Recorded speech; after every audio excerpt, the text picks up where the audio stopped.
Meu Deus, fala com a gente através da tua palavra. Em nome de Jesus. Amém. Amém. Eu quero falar sobre o poder da oração. É claro que a oração, ela não pode ser vista apenas como um meio de apresentar a Deus as nossas petições. Não. A oração é uma forma de nos relacionarmos com Deus. A oração, ela é um diálogo. Por isso que a oração, ela não é uma coisa premeditada, aquela coisa religiosa que nós aprendemos. Não.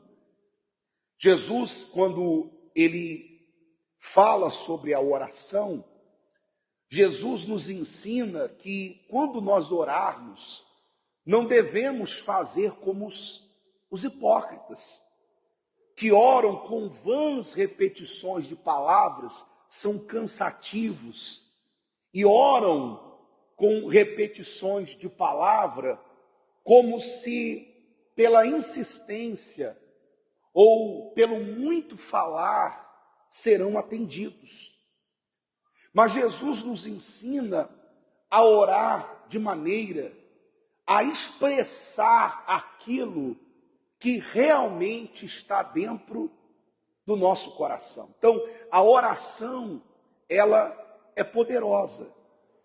Não só para nos relacionarmos com Deus, que é o principal, e nós já falamos aqui sobre isso, mas a oração, ela move as mãos de Deus. A oração, ela move as mãos de Deus. Deus, ele não fica estático, parado, quando há uma oração com fé, quando há na oração fé, quando há sinceridade. Deus não fica parado diante disso. E a Bíblia diz aqui, no livro de Atos, no capítulo 22, no capítulo 16, no versículo 22, fala sobre a prisão de Paulo e Silas. E essa prisão aconteceu por uma injustiça. Eles expulsaram um espírito de adivinhação que havia numa jovem. Essa jovem era uma serva ou uma escrava. E o seu senhor, o proprietário dela, por conta desse espírito que a dominava, ele lucrava com aquilo. Porque no passado não é diferente de hoje. Hoje, por exemplo, as pessoas, elas dariam tudo para prever o futuro. Sim ou não? Você vê que hoje as pessoas, tudo que as arremete a saber o que vai acontecer, elas têm uma curiosidade. Uma curiosidade. Elas correm, elas buscam isso. Elas querem alguém que diga a elas o que vai acontecer. Porque, de certa maneira, isso traz segurança para elas. E isso não é viver pela fé. Porque viver pela fé é você pisar no vazio. É você colocar os pés sem mesmo ver o chão. É você confiar em Deus, é você se atirar. Porque se eu preciso ver para crer, isso não é fé, isso é um processo lógico. Estou vendo, logo eu creio. Então isso não é manifestação de fé. Porque a fé, ela é caracterizada por algo que eu não vejo, mas eu creio. A fé é a certeza de coisas que se esperam. E a convicção de fatos que eu não vejo. Eu tenho certeza, eu creio nisso. Então aquele homem lucrava com aquela jovem. E Paulo, vendo aquela situação, Paulo se perturbou com tudo aquilo, porque aquele espírito de adivinhação começou de certa maneira a perturbar Paulo. Paulo ficou perturbado com aquilo, porque aquele espírito o seguiam e diziam: estes homens que anunciam o caminho da salvação são servos do Deus Altíssimo. Ou seja, não falou nada demais. Mas Paulo ficou incomodado com aquela situação, por se tratar de um espírito de engano.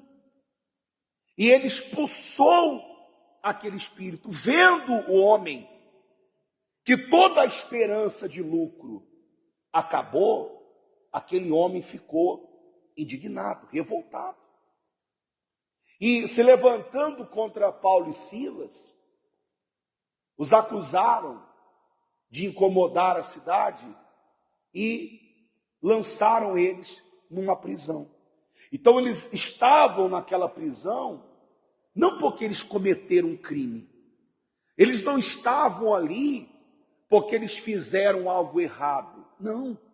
Eles estavam ali porque libertaram uma jovem de um espírito de engano. Mas foram acusados. E isso nos ensina que vai haver situações na nossa vida que nós vamos passar também por esse tipo de situação. Vamos ser acusados injustamente. Vamos passar por situações como essa, talvez não ao ponto de sermos lançados dentro de uma prisão, mas estamos sujeitos a passar por situações constrangedoras, passar por situações terríveis, porque alguém injustamente nos acusou de algo que nós não fizemos. Então eles foram parar na prisão. Aí diz assim, vamos ler aqui, Atos 16, no versículo 22. Paulo e Silas aprisionados. E a multidão se levantou unida contra eles. E os magistrados, rasgando-lhes as vestes, mandaram açoitá-los com varas. E havendo-lhes dado muitos açoites, os lançaram na prisão, mandando ao carcereiro que os guardasse com segurança, o qual, tendo recebido tal ordem, os lançou no cárcere interior e lhe segurou os pés no tronco. E perto da meia-noite, Paulo e Silas oravam e cantavam hinos a Deus, e os outros presos os escutavam. E de repente sobreveio um tão grande terremoto que os alicerces do cárcere se moveram e logo se abriram todas as portas e foram soltas as prisões de todos. Olha aqui para mim, por favor. Você percebe como a nossa postura diante das injustiças, das lutas, dos problemas, a nossa postura, ela faz toda a diferença, porque eles estavam indo ao lugar da oração. No meio do caminho surgiu esse imprevisto, essa situação que eles não esperavam. Mas eles estavam indo a caminho da casa de oração. Mas no meio do caminho, eles passam por aquela situação, são lançados na prisão. O que eles poderiam pensar? O que a maioria das pessoas pensam quando passam por lutas. Por que que Deus permitiu? Eu sou uma pessoa tão de Deus. Eu tenho tanta fé em Deus. Eu sou uma pessoa tão fiel, tão piedosa, tão justa. Como é que Deus permitiu? Poxa, eu estava indo para a casa de Deus e aconteceu essa situação. Tem pessoas, por exemplo, que se ela estiver a caminho da igreja e bater o carro, ela fica chateada com Deus. E ela pergunta, por que Deus permitiu eu bater o carro? Estou indo para a igreja, estou indo para a casa de Deus. Como é que Deus permite isso? Então, são situações, tem pessoas, por exemplo, que estavam vindo para a casa de Deus. No meio do caminho recebeu um telefonema dizendo, acabaram de prender o seu filho. Pessoas que estavam indo para a casa de Deus e logo receberam uma má notícia. E o que acontece quando esta pessoa não tem maturidade espiritual? Ela olha para essa situação e esta situação atrapalha ela, porque ela se revolta contra Deus. Então, aquilo que ela estava indo para fazer, agora ela não faz mais. Quer orar, quer buscar a Deus. O desânimo toma conta, a fraqueza, os pensamentos ruins. Mas você vê que essa situação não os impediu de fazer o que eles estavam indo fazer. Já que nós não podemos adorá-lo lá na casa de oração, porque fomos presos injustamente, então vamos adorar na prisão. Porque as dificuldades, os problemas, as lutas, as circunstâncias não vão me impedir de buscar e de adorar a quem? A Deus. Então é essa visão que nós temos que ter. Eu não posso permitir que as circunstâncias venham matar a minha fé, venham me impedir de fazer o que eu vim fazer. Eu não posso. E quando você tem essa consciência, e você faz como eles começaram a adorar, eles começaram a buscar. Você imagina os presos que estavam ali, as pessoas que estavam ali, vendo aqueles homens orando, cantando, adorando a Deus. No mínimo, eles deveriam pensar, esses dois aí estão maluquinhos. Esses dois aí estão batendo bem. Os camaradas foram açoitados, tiveram os pés amarrados no tronco, estão numa cela, numa prisão, mas parece que eles estão tão tranquilos, felizes, cantando, adorando. Esses dois não estão batendo bem.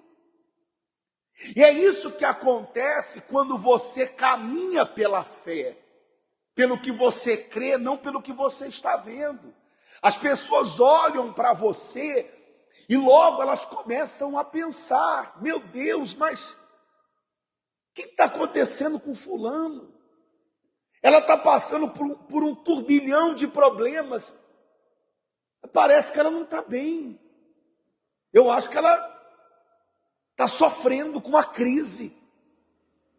Eu acho que a situação que ela está passando mexeu com a cabeça dela, porque ela parece tão tranquila, mas eu acho que isso aí deve ser alguma coisa, algum problema, alguma crise, alguma situação que está acontecendo com ela, porque a pessoa não entende a sua fé.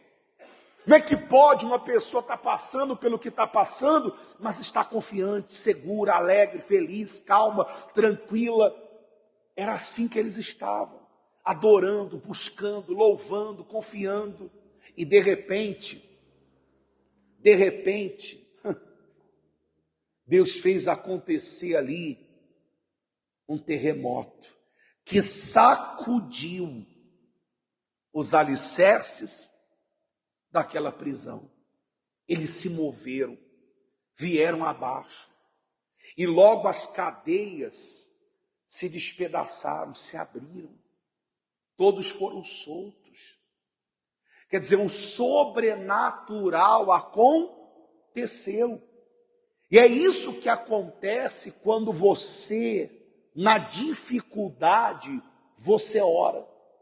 Na tempestade, você ora. Quando você está passando pelo pior momento da tua vida e você ora, o sobrenatural acontece. De maneira que todos que estavam ali ficaram assombrados, porque nunca se tinha visto tal coisa.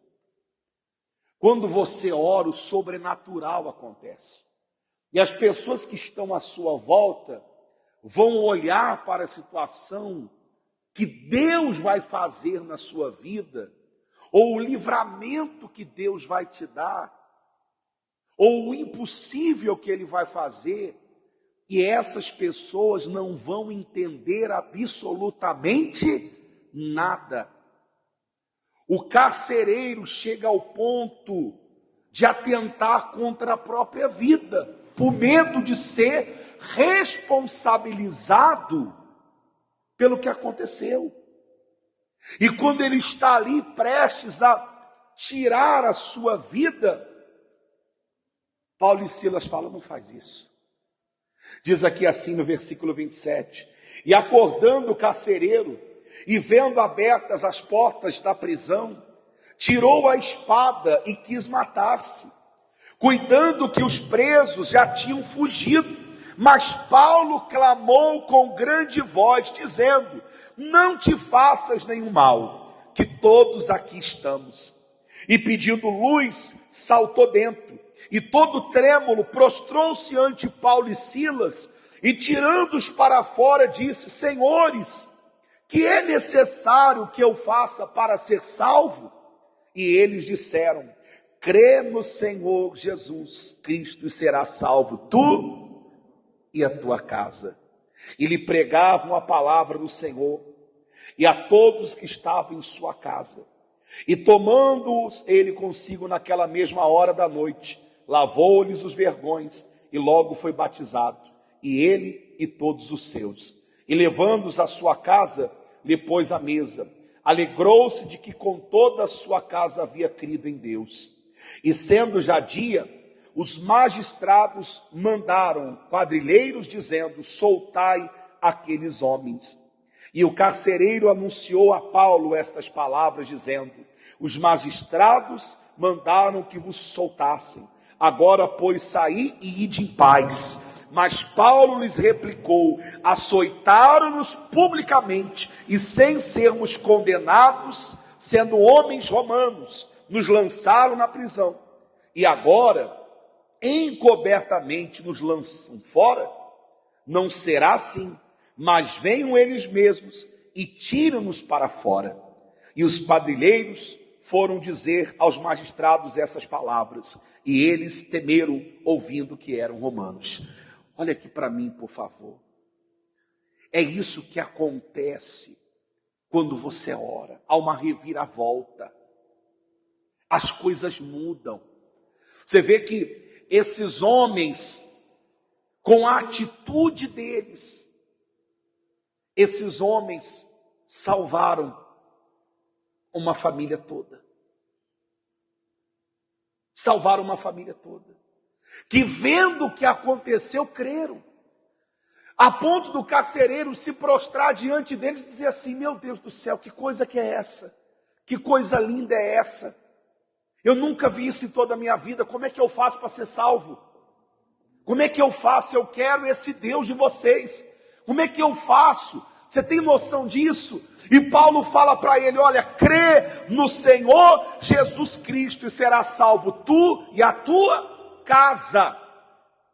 Ou seja, o testemunho do que aconteceu salvou toda uma família. O seu testemunho pode salvar muitas vidas. O que Deus vai fazer na sua vida pode salvar muitas vidas, muitas famílias, inclusive a sua própria família.